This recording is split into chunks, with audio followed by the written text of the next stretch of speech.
Youth parliament के लिए आ जाएं राजकीय वरिष्ठ माध्यमिक विद्यालय कुशर, जो स्कूल बहुत सुंदर दिखता है। और ये प्राचार्य कक्ष, पुस्तकालय, रामानुज मैथमेटिशियन के रूप में पार्क बना हुआ है।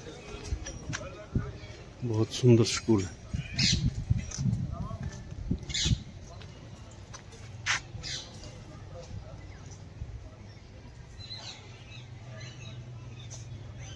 बहुत अच्छा स्कूल दिख रहा है, अच्छी ग्रीनरी।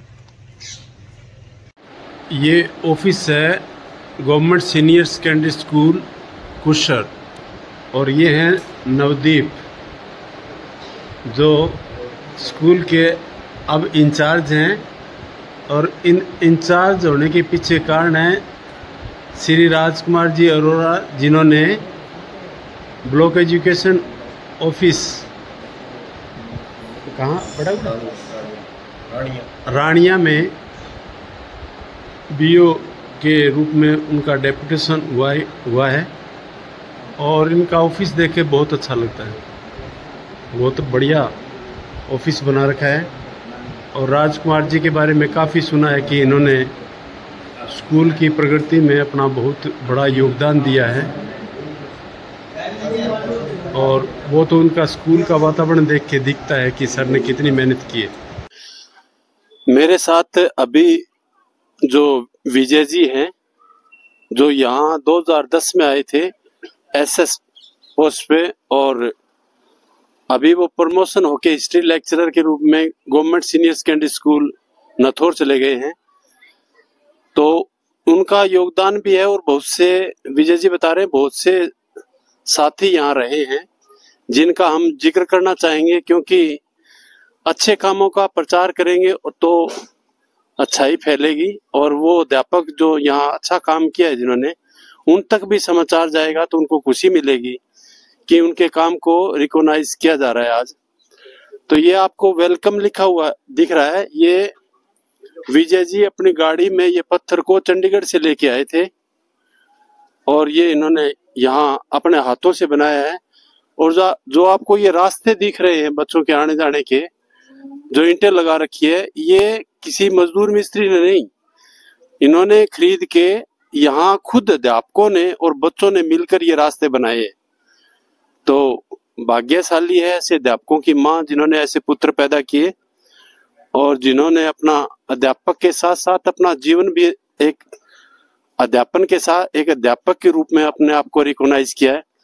ये हैं विजय जी, और ये मेरे छोटे भाई साथी। आजकल कुशर को जिस प्रॉपर्टीज को जिन्होंने कई साथियों ने बनाया था, आज वो उसको संभाल रहे हैं और बहुत अच्छी तरह से संभाल रहे हैं।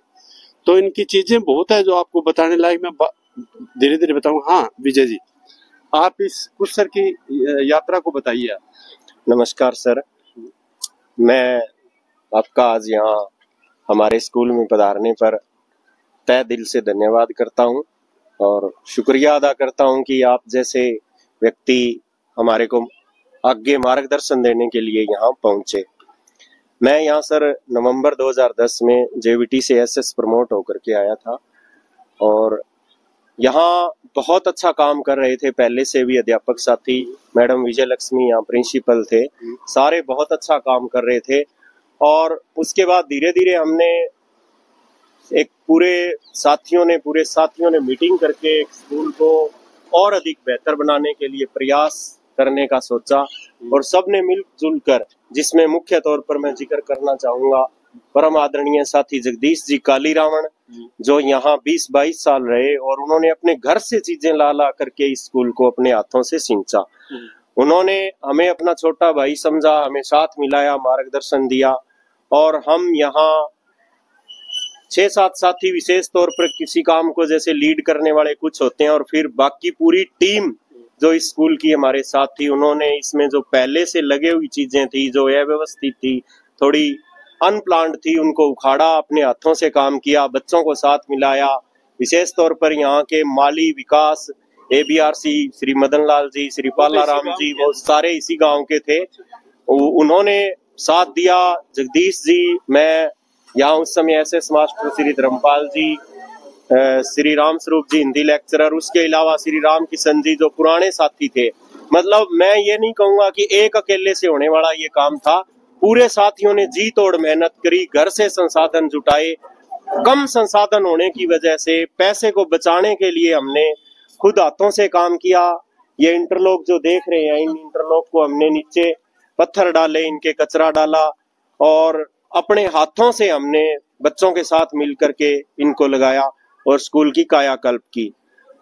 धीरे धीरे ये काम चलता रहा, 2-3 साल में लगभग पूरा किया हुआ। ये सामने एक प्रतिमा दिख रही है भगत सिंह जी की, ये हमने रानिया से ली, इसको लगाया। फिर यहाँ हमने पूरे स्कूल का उद्घाटन करवाया, बच्चों में अच्छे विचार दिए, बच्चों को भी इससे प्रेरणा मिली।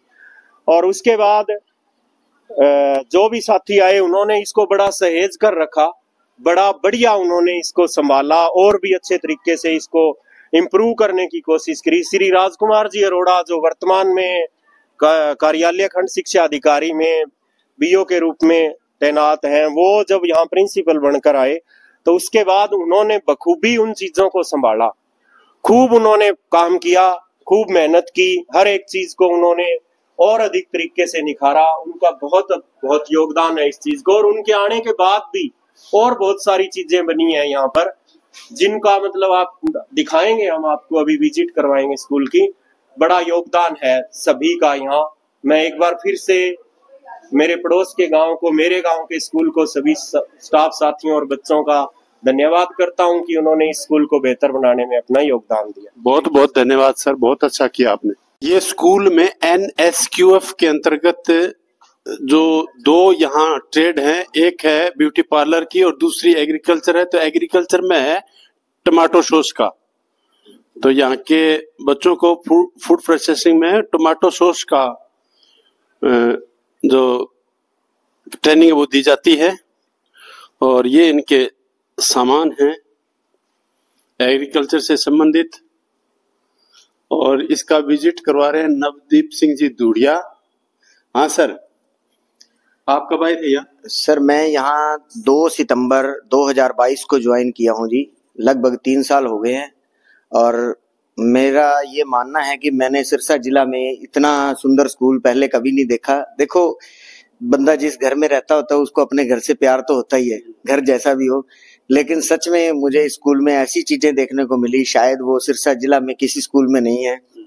जो हम इस टाइम खड़े हैं, इंक्यूबेशन सेंटर जो एग्रीकल्चर ट्रेड का है, NSQF की तरफ से गवर्नमेंट ने जो ये सिस्टम चलाया है जिसमें बच्चों को प्रोफेशनल कोर्सेज की ट्रेनिंग दी जाती है, उसके अंदर हमारे स्कूल में ये 2 ट्रेड्स हैं जी, एग्रीकल्चर और ब्यूटी वेलनेस। और इसके साथ साथ हमारे विद्यालय में आप देखेंगे ग्रीनरी बहुत अच्छी है। जो हमारे माली हैं वो परमानेंट हैं और बहुत ही मेहनती हैं, विकास जी। और हमारे विद्यालय में आपको एक और बढ़िया चीज देखने को मिलेगी, वो है यहाँ का जो मिड डे मील, जहाँ बच्चे खाना खाते हैं दोपहर में। तो प्रिंसिपल की वो तो खाना वाला देखेंगे आज आपका। ये हमारे प्रिंसिपल के बारे में कहा जाता है, हमारे कर्तव्यनिष्ठ और ईमानदार गांव कह रहा है सर।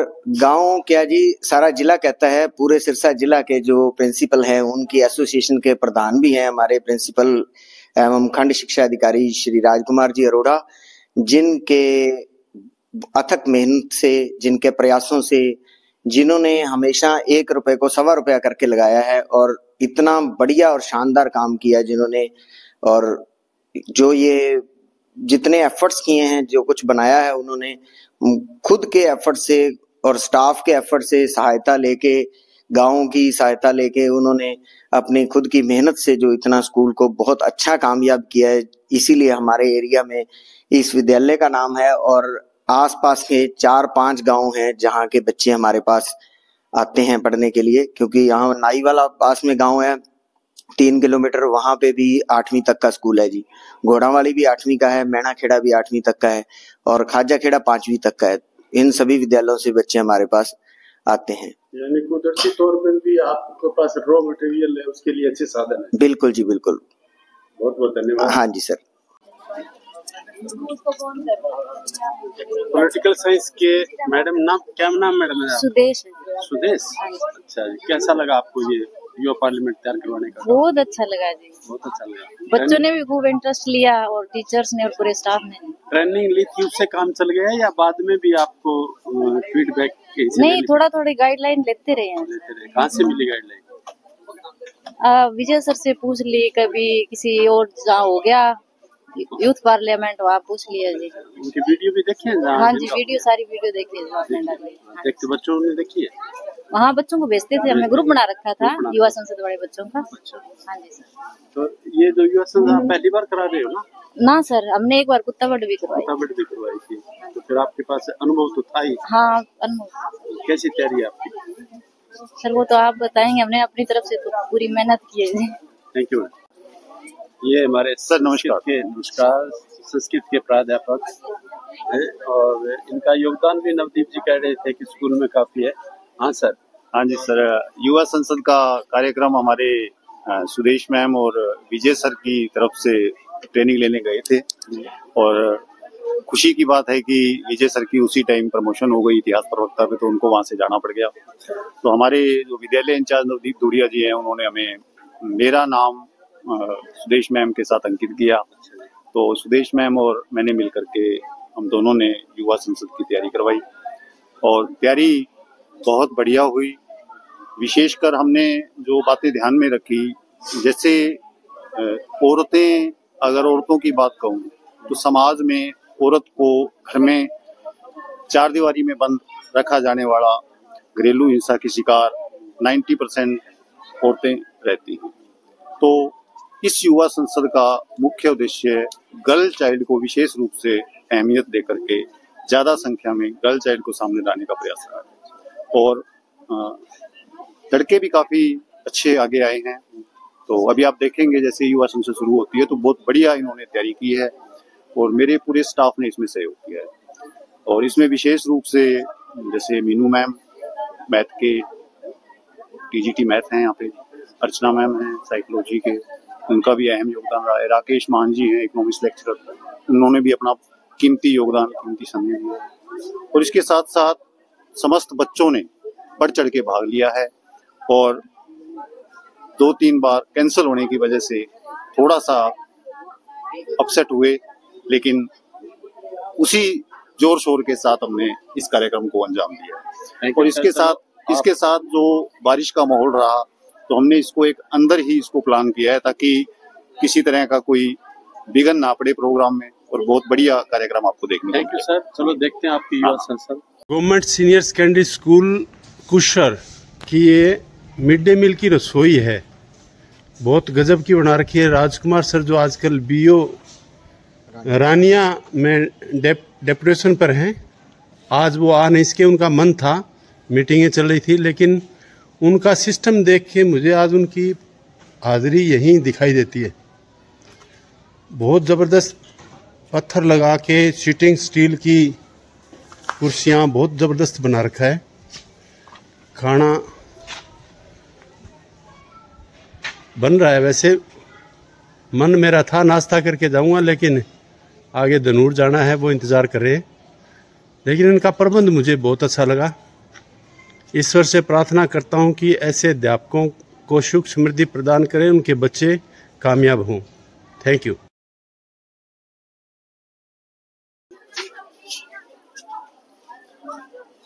युवा संसद है वो अपने आज के इस युवा संसद की कार्रवाई को करने के लिए सदन में जा रही हैं।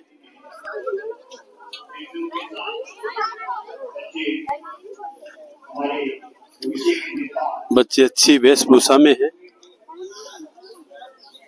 इनकी यूनिफॉर्म देख के लगता है कि वास्तव में ये लोकसभा में भाग लेने जा रहे हैं। इनका पहनावा भारतीय संस्कृति को दिखाता है।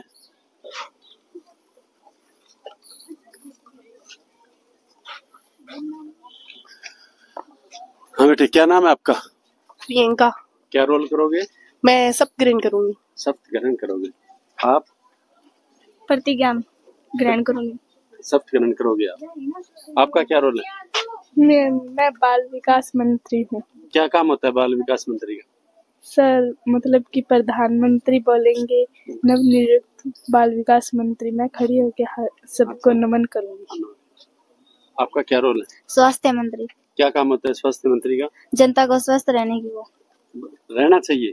मैंने अच्छा रहने के लिए जागरूक करना। और कोई मंत्री का पद किसके पास है? मंत्री पद है किसी के पास? आपका क्या रोल है? सर सत्ता पक्ष। सत्ता पक्ष में बैठोगे आप? Yes sir. अच्छा, आपका क्या रोल है? विपक्षी सांसद। विपक्षी सांसद। बहुत अच्छा स्कूल बना रखा है। मेरा तो बार बार मन ये स्कूल देखने को करता है, कितना ग्रीनरी से, कितना अनुशासित बच्चे हैं।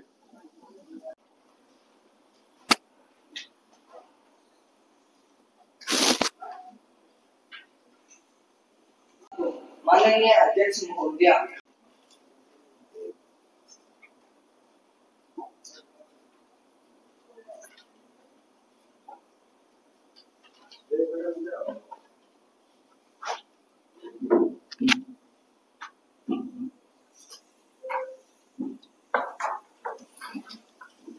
नवनिर्वाचित सांसदों को शपथ ग्रहण करवाई जाएगी। महासचिव जी, नवनिर्वाचित सांसदों को शपथ ग्रहण करवाई जाएगी।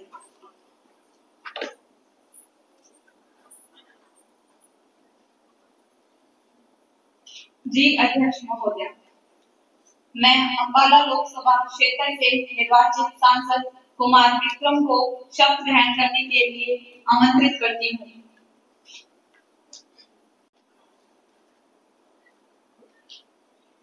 महोदय, आप शपथ ग्रहण करेंगे या प्रतिज्ञा? शपथ ग्रहण। महोदय, आप शपथ किस भाषा में ग्रहण करेंगे? हिंदी भाषा में। सदस्य निर्वाचित हुआ हूँ। मैं ईश्वर की शपथ लेता हूँ कि मैं विधि द्वारा स्थापित भारत के संविधान के प्रति श्रद्धा रखूंगा। मैं जिस पद को ग्रहण करूंगा उसके कर्तव्यों का श्रद्धापूर्वक पालन करूंगा। मैं हिसार लोकसभा से निर्वाचित क्षेत्र से निर्वाचित सांसद मिस ज्योति को शपथ ग्रहण करने के लिए आमंत्रित करती हूँ। महोदया, आप शपथ ग्रहण करेंगे या प्रतिज्ञा? महोदया, आप प्रतिज्ञा किस भाषा में ग्रहण करेंगे? हिंदी भाषा में। निर्वाचन क्षेत्र से सांसद निर्वाचित हुई हूँ। प्रतिज्ञा करती हूँ कि मैं विधि द्वारा स्थापित भारत के संविधान के प्रति श्रद्धा रखूंगी। मैं ज्योति देश की प्रभुता व एकता को बनाए रखूंगी तथा जिस पद को ग्रहण करूंगी उसके कर्तव्यों का श्रद्धापूर्वक पालन करूंगी।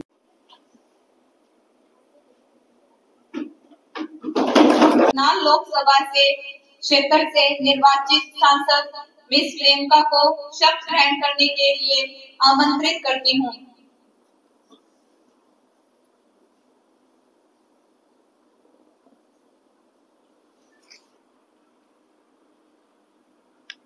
महोदया, आप शपथ ग्रहण करेंगे या प्रतिज्ञा? शपथ। महोदया, आप शपथ किस भाषा में ग्रहण करेंगे? संस्कृत भाषा में।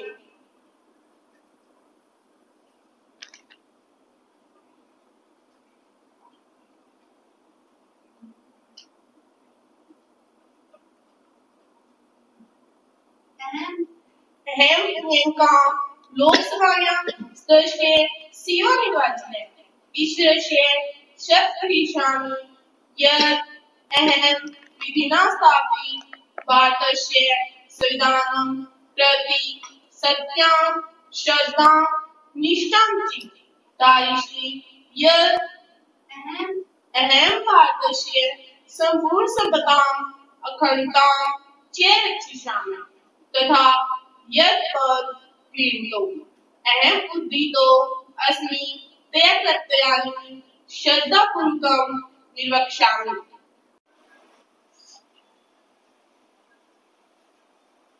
माननीय सभासदों, आज हम 2 महीने पश्चात मिल रहे हैं, इसलिए मेरा यह कर्तव्य है कि मैं सदन को श्री संजय कुमार जी, जो इस सदन के सदस्य थे, के निधन की सूचना दूं।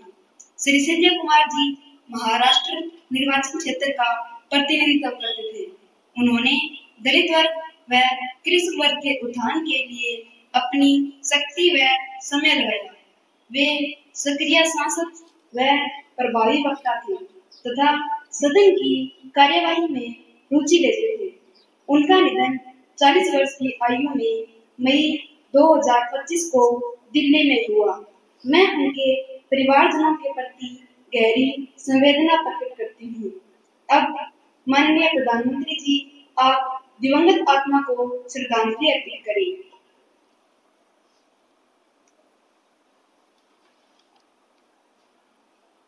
अध्यक्ष महोदय जी, श्रीमान संजय कुमार जिनकी मृत्यु पर सभा ने शोक व्यक्त किया है को श्रद्धांजलि अर्पित करती हूँ। वे एक नौजवान युवक थे, स्वतंत्रता सेनानी, परिवार से संबंध रखते थे, अंतिम क्षणों तक हमारे साथ रहे। वे प्रसन्न एवं स्वस्थ नजर आते थे। उनके निधन का शोक सबसे अधिक है। मैं उनके परिवार के प्रति गहरी संवेदना प्रकट करती हूँ।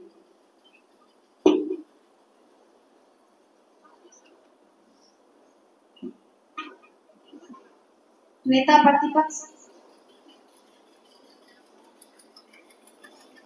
माननीय अध्यक्ष महोदय जी, मैं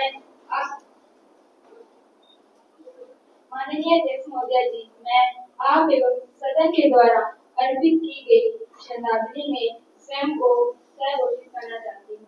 श्री संजय कुमार जी के साथ एक अच्छे साथी के रूप में काम करने का मेरा सौभाग्य था। वे मृदु स्वभाव के होने के कारण सभी के लिए थे। वे खुले दिल के व्यक्ति थे। उन्होंने कभी किसी को नाराज नहीं किया।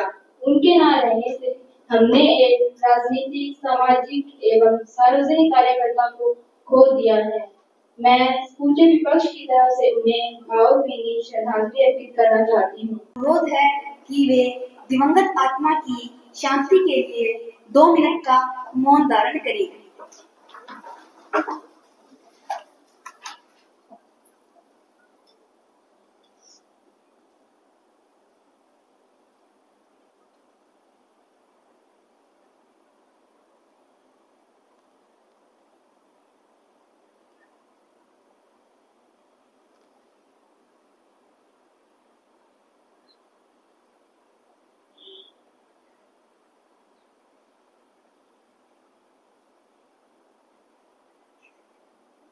माननीय प्रधानमंत्री जी, आप नए मंत्रिमंडल के नए मंत्रियों का परिचय सदन से करवाएं।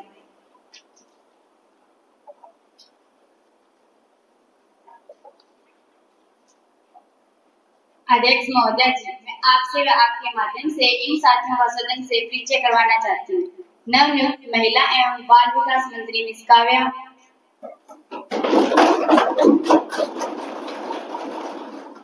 गाजियाबाद लोकसभा के सांसद हैं। नवनियुक्त कृषि मंत्री मिस्टर राहुल शर्मा, गुरुग्राम लोकसभा के सांसद हैं।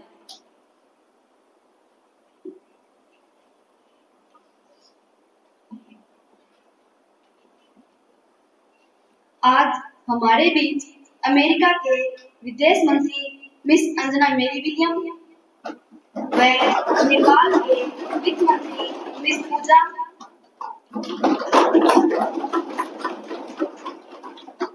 आज की कार्यवाही शुरू की जाती है। महासचिव जी पर्सन सूची व आज का एजेंडा सभी सदस्यों में बांट दिया जाए।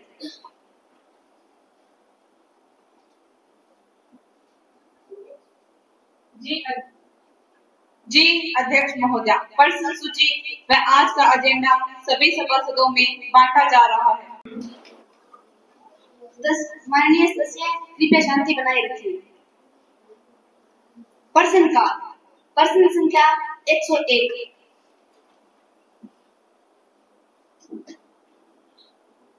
माननीय अध्यक्ष महोदय जी, आपके माध्यम से कृषि मंत्री जी से यह पूछना चाहता हूँ कि गुजरात व राजस्थान में प्याज की फसलें बर्बाद हो गई है, जिसके कारण प्याज आम जनता को खून के आंसू ला रहा है और हमारे मंत्री जी चैन के नींद सो रहे हैं। पत्रकार के पूछने कहते हैं कि बरसात को रोकना हमारे बस में नहीं।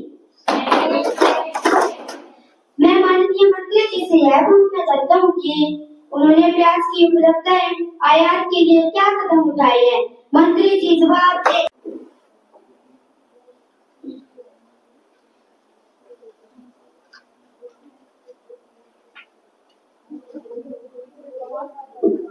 माननीय अध्यक्ष महोदय जी, मैं आपके माध्यम से माननीय सांसद साथी को बताना चाहूंगा कि राजस्थान और गुजरात में हुई बेमौसमी बरसात के कारण प्याज की फसल खराब हुई है, जिसके कारण प्याज के दाम महंगे हो गए हैं और इसी के साथ अन्य खाद्य सामग्रियों के दाम भी महंगे हो गए हैं।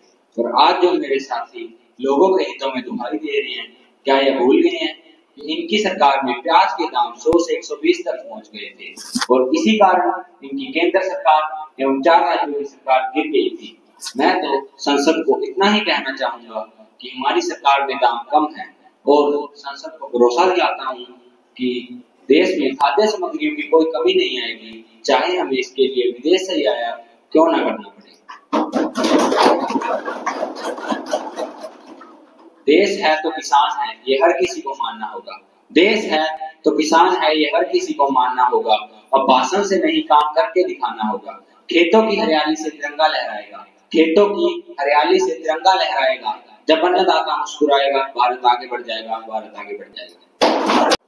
प्रश्न संख्या 102।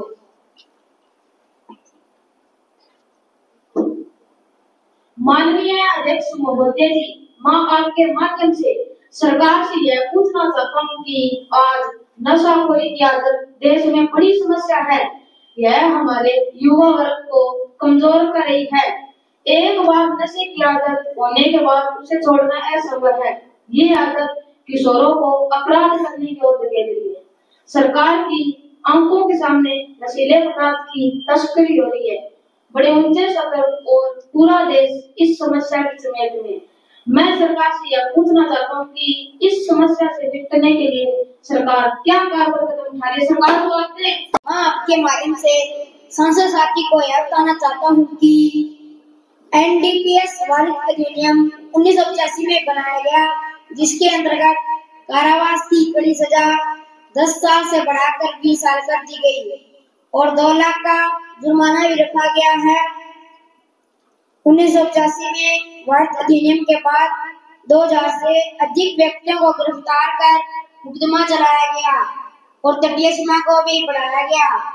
मैं धारा 71 के तहत पर कहना चाहूंगा कि नशा मुक्ति केंद्र स्थापित करने की जिम्मेदारी सरकार की है और सरकार अपना कर्तव्य पूरी तरह से निभा रही है।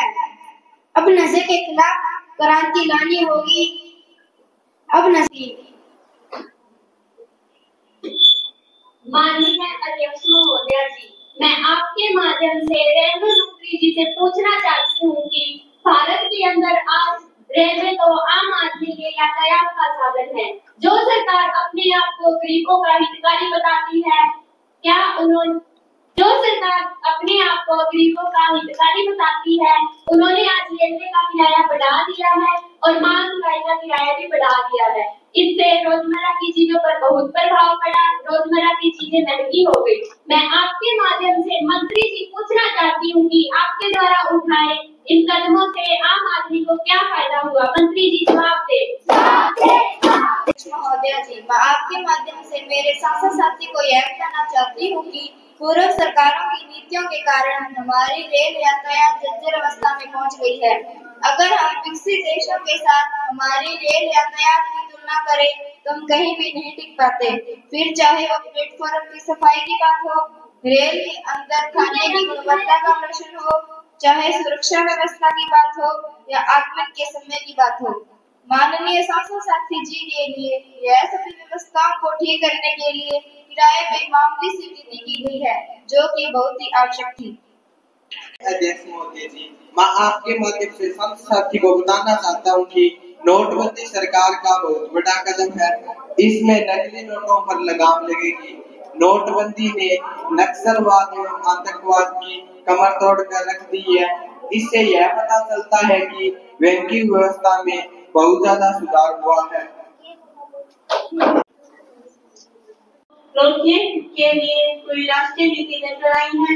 लोग दिन प्रतिदिन ठगी का शिकार हो रहे हैं।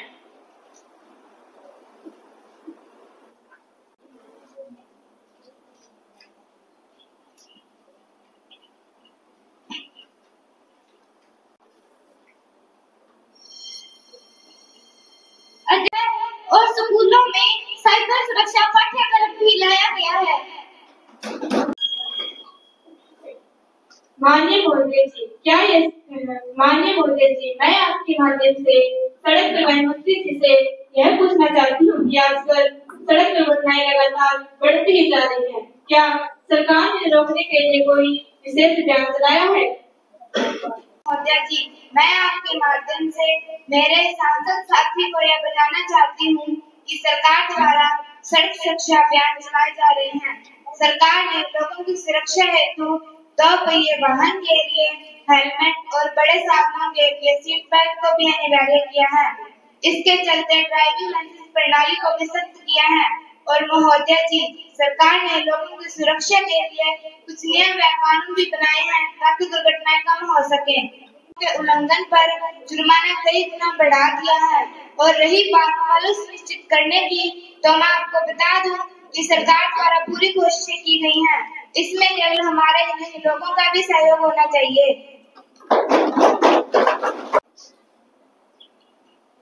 माननीय अध्यक्ष महोदय जी, मैं आपके माध्यम से स्वास्थ्य मंत्री जी से यह जानना चाहता हूँ कि अब बरसात का मौसम शुरू हो चुका है, जिस कारण जगह जगह पर पानी के अंदर, लेकिन सरकार चैन की नींद सो रही है।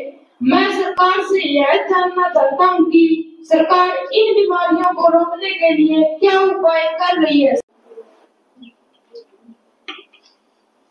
माननीय अध्यक्ष महोदय जी, मैं आपके माध्यम से सदन को बताना चाहती हूँ कि जनता का स्वास्थ्य बेहतर हो, यही हमारी प्राथमिकता है। हमने राज्य के स्वास्थ्य कर्मचारियों को आदेश दिए हैं कि जिन भवनों में मच्छर पैदा हो रहे हैं या मच्छर पैदा होने की संभावना है, उन भवनों में दवाई का छिड़काव प्राथमिकता से किया जाए। सरकार जनता के स्वास्थ्य के प्रति गंभीर है और मलेरिया, डेंगू, चिकनगुनिया जैसी बीमारियों की जांच के लिए अस्पतालों को निर्देश दिए गए हैं कि उनकी फ्री जांच की जाए।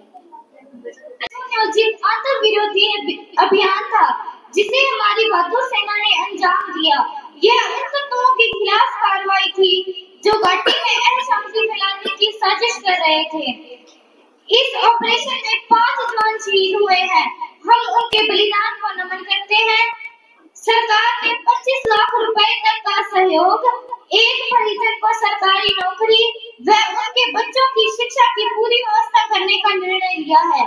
सरकार आतंकवाद के खिलाफ 0 टॉलरेंस की नीति पर अडिग है। नीति अपनानी होगी। अध्यक्ष महोदय जी, यह समय राजनीति करने का नहीं, राष्ट्र हित में एकजुट होने का है।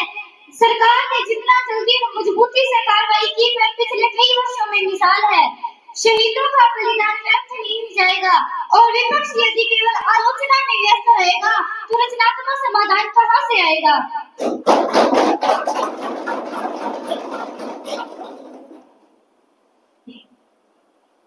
सदन इस विषय को गंभीरता से ले रहा है। यह बहस केवल आरोप प्रत्यारोप की नहीं है। शून्यकाल। नमस्कार। माननीय मंत्री जी,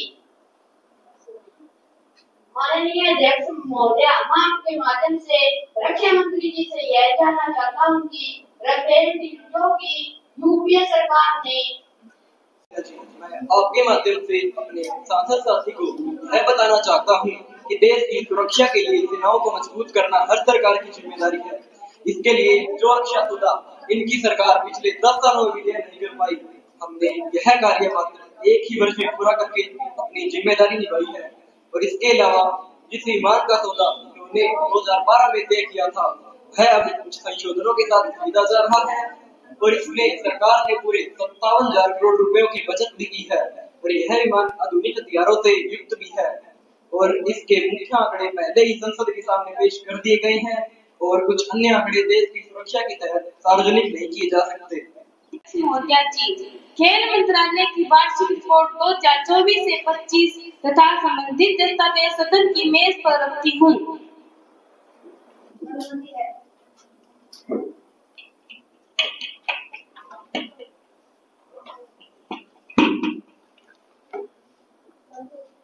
दस्तावेज लिखने की प्रक्रिया केवल औपचारिक कार्यवाही है।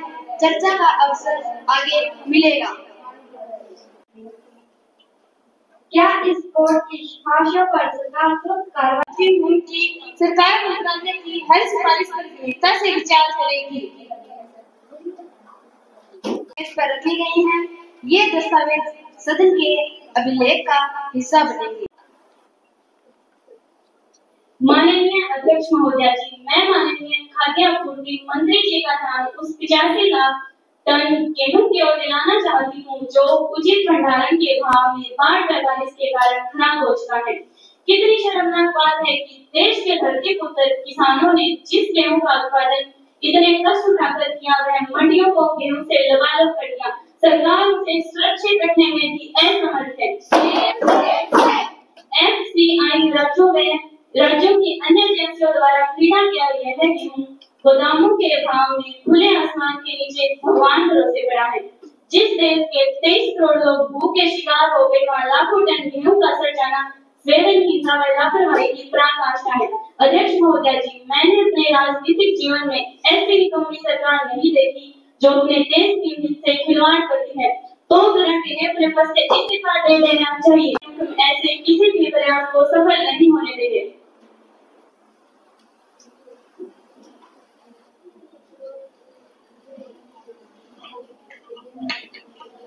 माननीय अध्यक्ष महोदया जी, मैं आपके माध्यम से सदन को यह बताना चाहती हूँ कि माननीय सदस्य द्वारा प्रस्तुत डाटा या मीडिया में प्रकाशित खबरों में जो आंकड़े दर्शाए गए हैं वे वास्तविकता से परे हैं।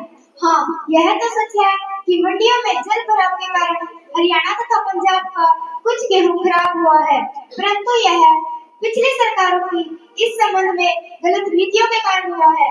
मैं माननीय सदस्य जी से पूछना चाहती हूँ कि आपकी सरकार के कार्यकाल में कितने गोदाम बनवाए गए थे? हमारी सरकार इस बारे में पूरी तरह जागरूक है। सरकार PPP के आधार पर नए गोदामों का निर्माण हो रहा है तथा टेम्परेरी व्यवस्था हेतु गोदाम किराए पर भी लिए जा रहे हैं। इस बारे में जो भी कोताही हुई है वो राज्य सरकारों द्वारा हुई है। आज सरकार के पास भंडारण क्षमता से अधिक अनाज का भंडारण है। अनाज भंडारण की कुल क्षमता 420 लाख टन है, जबकि सरकारी एजेंसी के पास 580 लाख टन अनाज का भंडारण है। यह पूछना चाहती हूँ कि संसद के किसी सदस्य के द्वारा अन्य सदस्य पर तथ्यहीन आरोप लगाकर उसके विशेषाधिकार का हनन किया गया है। क्या सरकार इस पर विशेषाधिकार हनन पर सावधानी पर विचार कर रही है?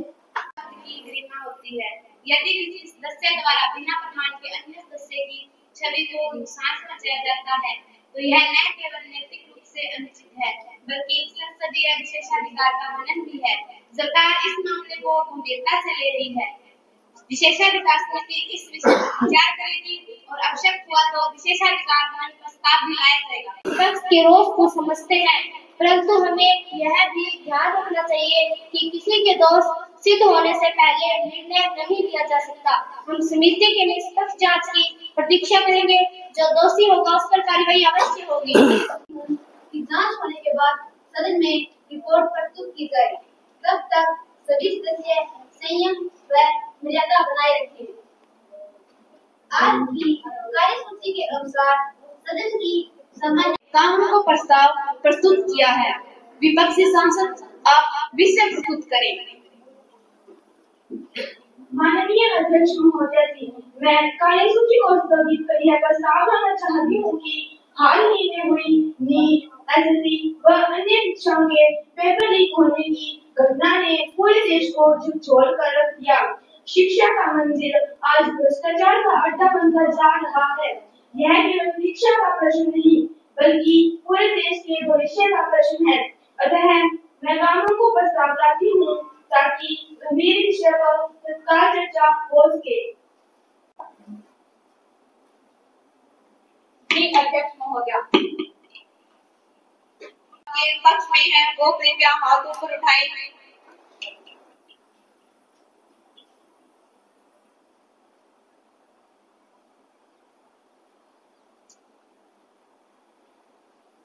जो काम रोको प्रस्ताव के विपक्ष में है वो कृपया हाथों पर उठाएं।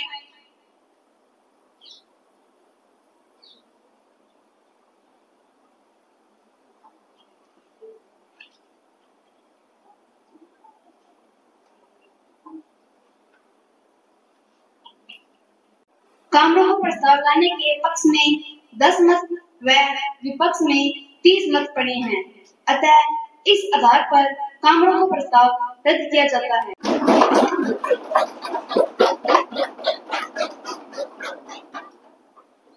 विधायी प्रक्रिया।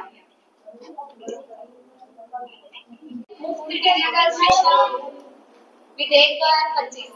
यह विधेयक भारत में 14 से 25 वर्ष आयु वर्ग के सभी युवाओं को निःशुल्क टैबलेट डिजिटल शिक्षा सुविधाएं प्रदान करने हेतु बनाया जा रहा है ताकि आगे कार्रवाई जारी की जा सके। यदि आप ऐसे शोर करें तो मेरा यहाँ बोलने का क्या मतलब है? ताकि वे 21वीं सदी के डिजिटल युग में सक्षम बन सके। मुख्य धाराएं। प्रत्येक युवा को निःशुल्क टैबलेट या डिजिटल उपकरण प्रदान किया जाएगा। सरकार द्वारा प्रमाणित ऑनलाइन पाठ्यक्रम, वीडियोस और डिजिटल लाइब्रेरी की व्यवस्था की जाएगी।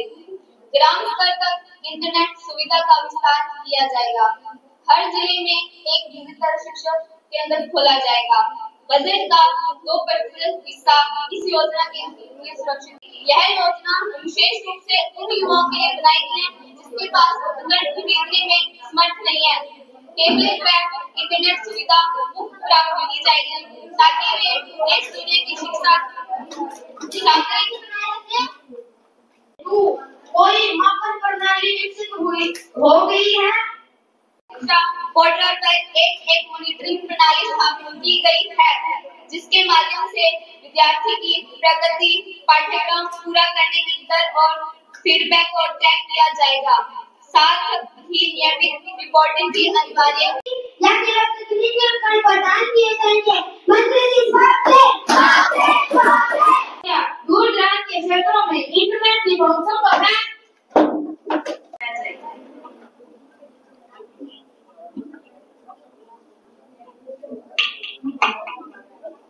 जी अध्यक्ष महोदया, जो इस संशोधन के पक्ष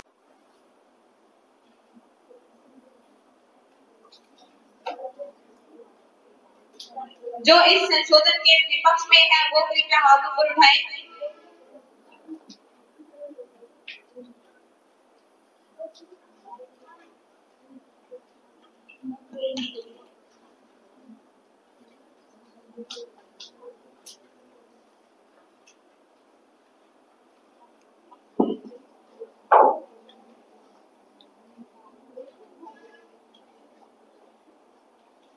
संशोधन के पक्ष में बहुमत है, इसलिए संशोधन संभव है। विधेयक के पक्ष में 32 व विपक्ष में 13 मत पड़े हैं, अतः इस आधार पर बिल 13 के मुकाबले 32 मतों से पास किया जाता है। अनिश्चितकाल के लिए स्थगित की जाती है। बहुत बहुत बधाई।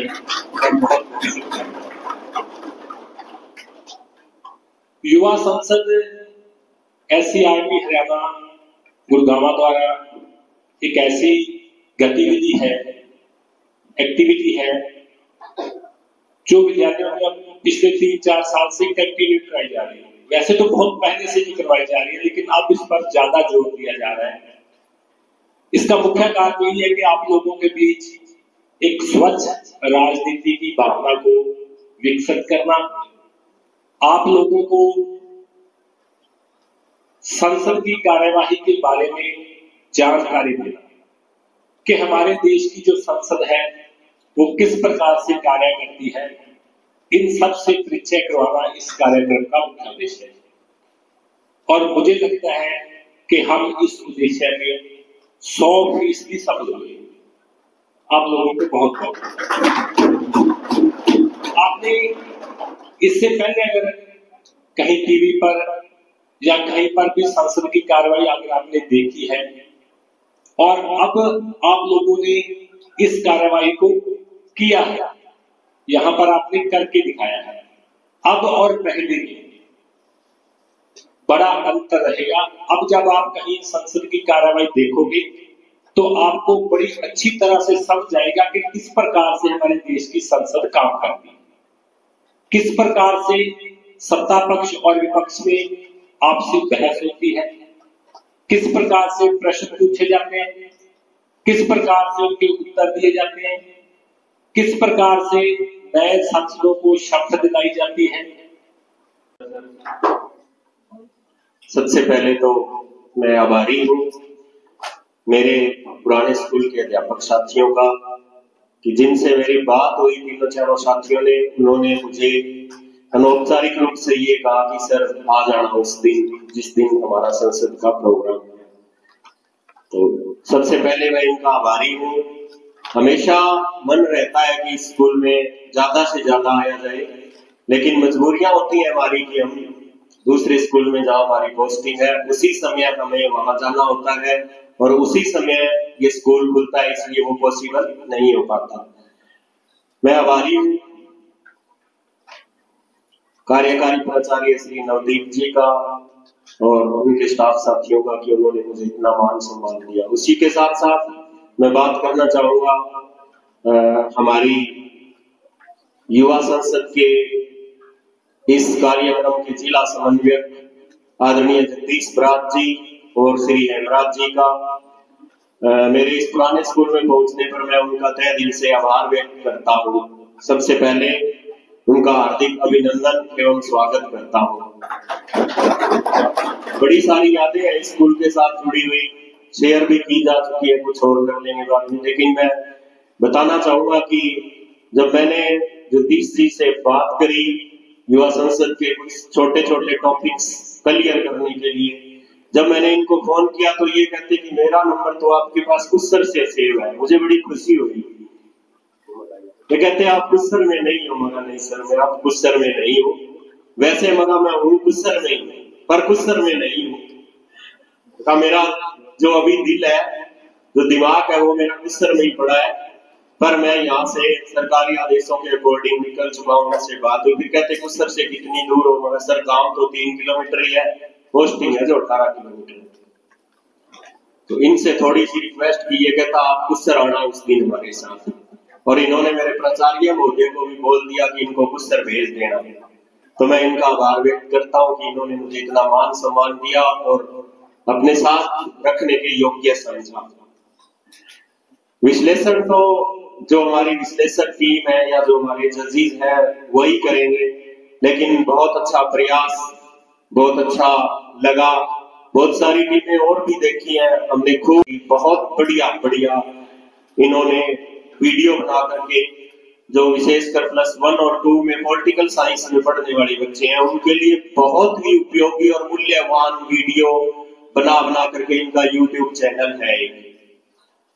बहुत सारी देखते हैं आप, बहुत सारी वीडियोस यूट्यूब पे देखते हैं ना, पढ़ाई से संबंधित, क्लासेस से संबंधित, अंग्रेजी की, हिंदी की, सभी विषयों की देखते हैं। मैंने भी बहुत सारी देखी है और बच्चों को दिखाई भी है क्लासों में। लेकिन जो इनकी अपनी सीधी सादी और देसी सी भाषा में जो इन्होंने मतलब उन पाठों के ऊपर अपनी खुद की इन्होंने लेसन को इतना बखूबी सॉल्व कर करके जो वीडियोस डाली हैं, उनका एक अलग ही है। ऐसे लगता है जैसे किसी देश का जिक्र कर रहे हैं ना, पॉलिटिकल साइंस में किसी देश की शासन व्यवस्था का या वहां का जिक्र करें तो हमें ऐसा लग रहा है जैसे हम उस देश के अंदर घूम रहे हैं। बिल्कुल एकदम से मतलब परफेक्ट चीजें लगती हैं वो, और बड़ी अच्छी तैयारी के साथ इन्होंने वो वीडियो डाली है और तैयार कर रहे हैं आप जैसे बच्चों के लिए, और विशेष तौर पर हमारे जैसे अध्यापकों के लिए भी वो एक बहुत बढ़िया चीज है। जो टीचर बहुत अधिक नहीं पढ़ पा रहे हैं वो उनका सहयोग ले सकते हैं। मैं विशेष तौर पे आग्रह करूंगा हमारी राजनीति विज्ञान की प्रवक्ता मैडम सुदेश से कि वो बच्चों को वहां से लेकर के, उस ग्रुप से लेकर के या सर से खुद लेकर के वो चीजें और बच्चों को जरूर दिखाएं, और इनके चैनल है उसको बच्चों से सब्सक्राइब करवाएं और बच्चों को देखने के लिए प्रेरित करें। जरूर बच्चों को उससे कुछ न कुछ लाभ जरूर होगा। यदि बच्चे कई बार हम बहुत सारी चीजें ऐसी होती है जिनसे हम अछूते होते हैं, उन्हीं चीजों को इन्होंने अपने मतलब जो विश्लेषण इन्होंने किया, उन पाठों को जो इन्होंने इतनी गंभीरता से पढ़कर जो वीडियोस बनाई, उन्होंने उन पहलुओं को इन्होंने छुआ है, मैंने खुद इनको देखा है।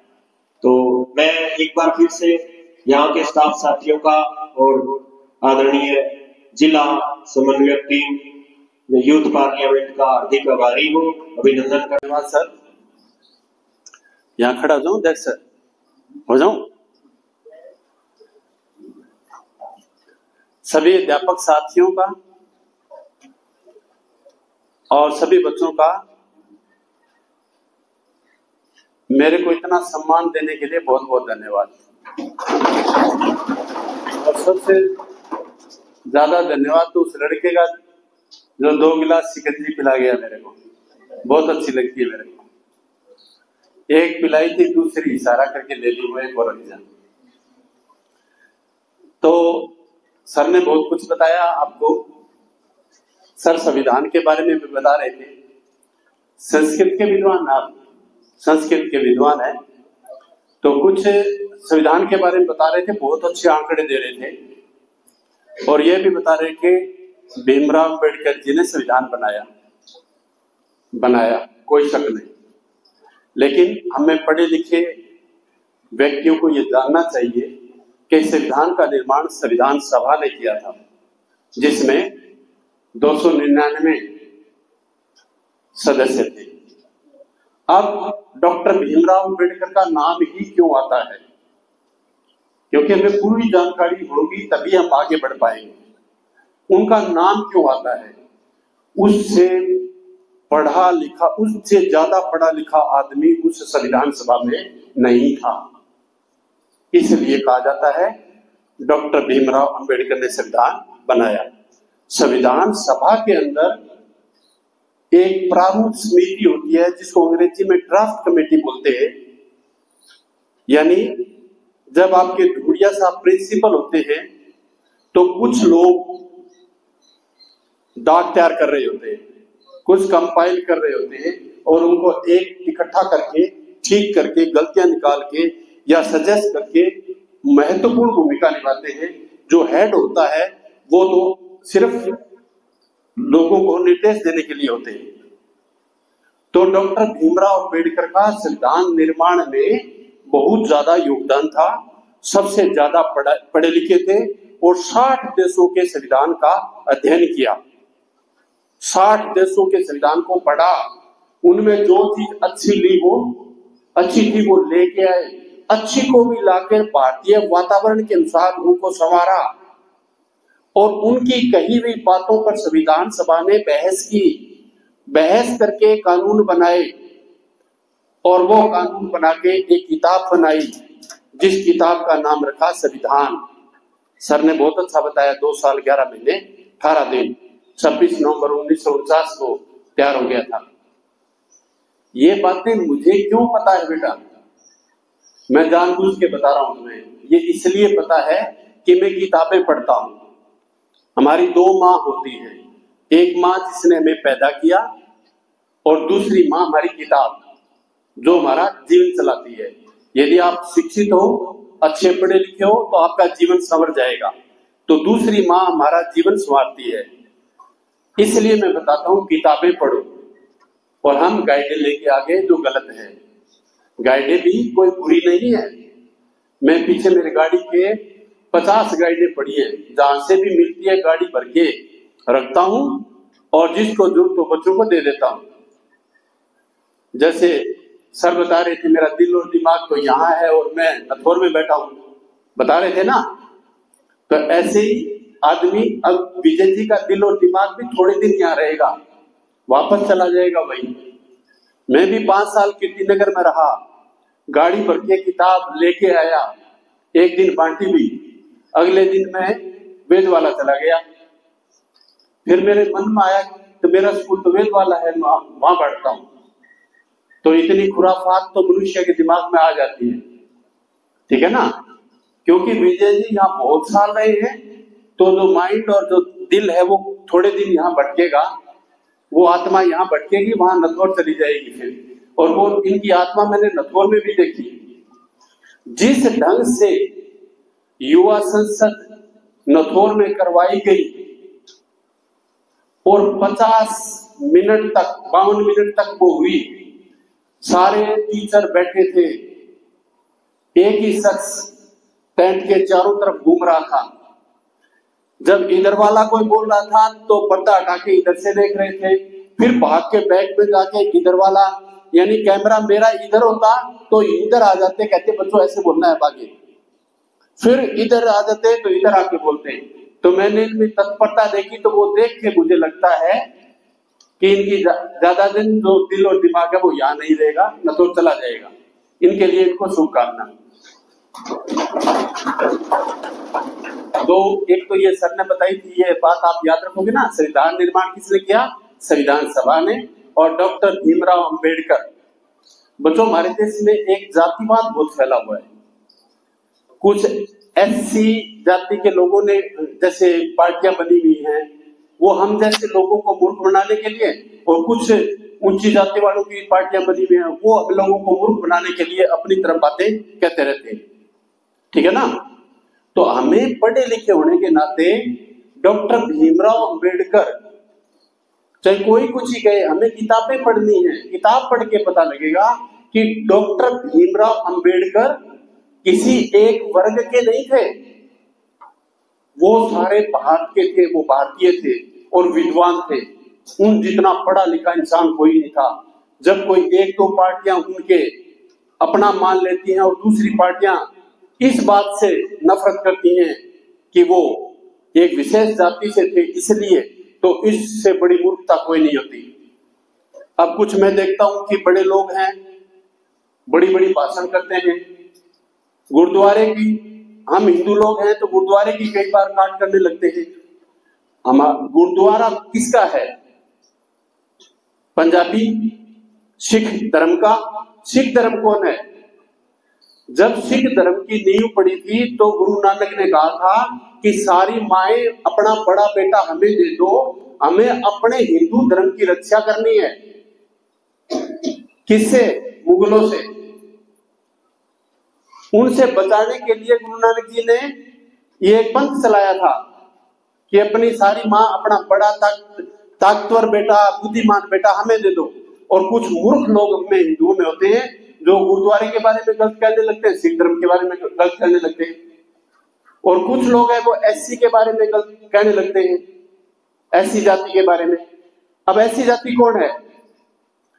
जो विदेशी हमारे देश में आए थे, जिन्होंने हिंदू धर्म से